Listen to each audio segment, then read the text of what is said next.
Ja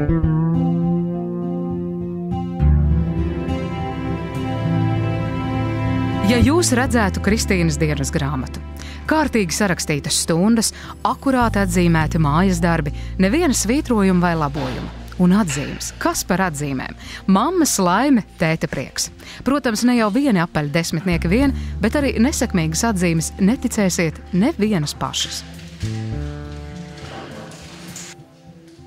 Visa mācību gada laikā Kristīnas dienas grāmatā nav ierakstīta neviena piezīme.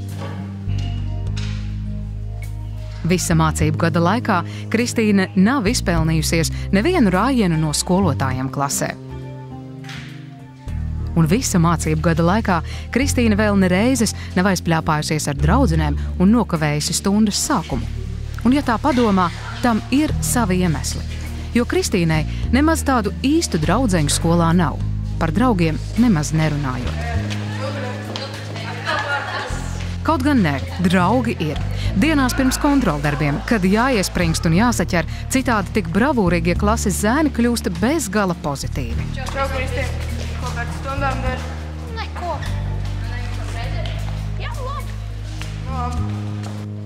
Un, kad pienāk kontroldarba diena, tāda draudzība sit augstu vilni. Krišs ar Klāvu gandrīz sakaujas, kurš sēdēs ar Kristīnu vienā solā. Uzvarētājs iegūst galveno balvu, labu atzīmi, jo Kristīna nav skopa. Viņa labprāt ļauj zēniem norakstīt, ja uzdevums ir tāds pats, un ir gatava pat izlīdzēt un atrisināt vienādojums blakus sēdētāja vietā, ja uzdevumi atšķiras.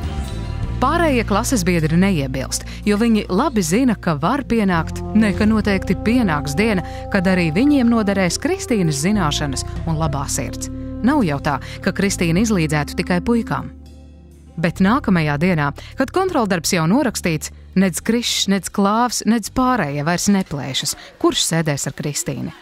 Starpbrīžos neviens nenāk draudzēties, un arī par Kristu neviens viņu vairs nesauc, bet gan uz jautājumu, vai viņa drīkst klases biedriem pievienoties gājienā uz kino, tiek saņemta atbilde. Tā, ko tu te atnāc, ej, dubreit stulbā, tās.